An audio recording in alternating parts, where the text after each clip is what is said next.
Hi, and welcome to Chapter 1. This week's Chapter 1, we are reading Columbus Day Conundrum. Chapter 1. I knew not to lick that calf twice, Millie K. Ryhammer, my mama spat. What now? I asked and used my hands to push off my desk just hard enough for the wheels on my chair to roll back and for me to look across the hall into her office. She had phrased her sentence in a way that we Southern folks said when we knew not to do something a second time. The salty tang of the ocean breeze passed by me through the open window of the Junction Journal cottage office. It was a warm fall day and the kind you could open up your windows and let the refreshing air come in.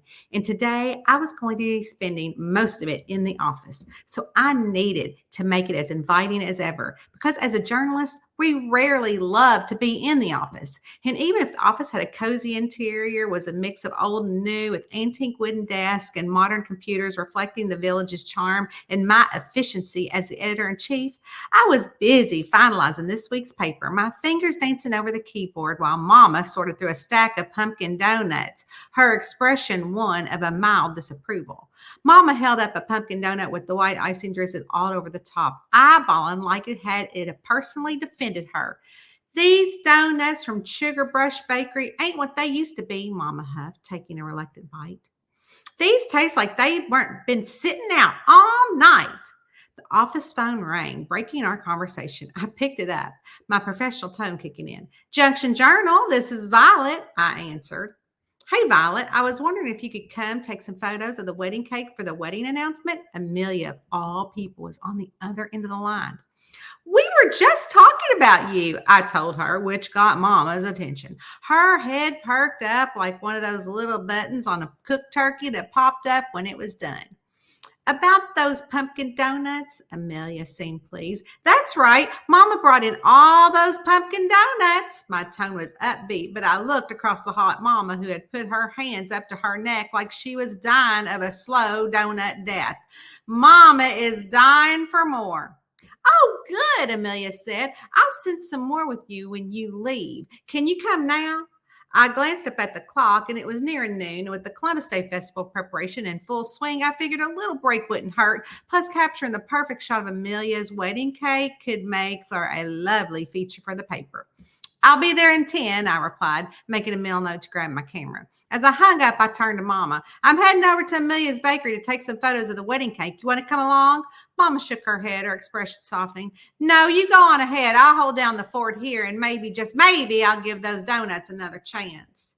I laughed and grabbed my camera bag, ready to dive into the bustling activity of Holiday Junction. With the Columbus Day Festival just around the corner, there was no shortage of stories to cover and moments to capture. As I stepped outside, the warm fall air embraced me, filled with the promise of adventure and the cozy charm of our small village. Plus, it gave me a moment to call Darren Strickland, my boyfriend, about our little secret merrymaker and our co-merrymaker activity, the big end of the festival party.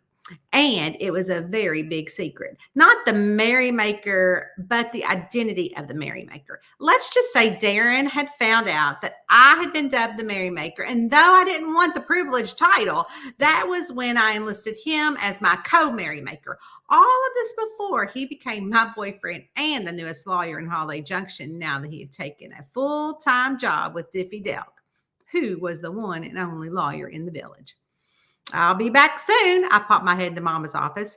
I'll be sure to bring back some more of those donuts. Not if you're aiming to kill me, Mama jerked up, her eyes widened as she dropped the one in the trash. The trolley was rumbling away from the seaside, and I picked up the pace and hurried down the wooden bridge over the dune so I could reach the trolley stop. Squealing wheels and the clang of the trolley came to a halting stop when Goldie Bennett, the driver, noticed me waving an arm in the air. Oh, he said with a cheerful grin as she pulled the lever to fully open the bifold doors. Looks like you've got a scoop, camera bag and all. I'm used to seeing Radley with equipment now that he's here. Goldie Bennett, the town's unofficial ambassador of good cheer, was decked out in her usual sparkling attire. The visor she wore on her head was blinking lights in the colors of the Columbus Day Festival, red, white, and blue. Of course it did. Everything in Holiday Junction was lit up, glittered, sparkled, or shined. And if it didn't, then the residents of the small town made sure it did somehow. And Goldie's earrings, shaped like tiny little ships, glittered with every movement, and her festive scarf was woven with metallic threads that caught the light. She embodied the very essence of Holiday Junction, ensuring that even the dullest of the days sparkled with a little holiday magic. Thanks, Goldie, I said, stepping up into the trolley. Where are you headed? She asked as she closed the door behind me. Sugar Brush Bakery first, and I'm off to Diffy Delks to see Darren, I replied, settling in the seat. Goldie nodded knowingly. As the trolley left the seaside, I looked over my shoulder and saw the village council setting up for the first day of the festival. Everyone was excited because they had that old Columbus Day boats reenactment coming to shore, complete with sailors and period costumes and replica ship.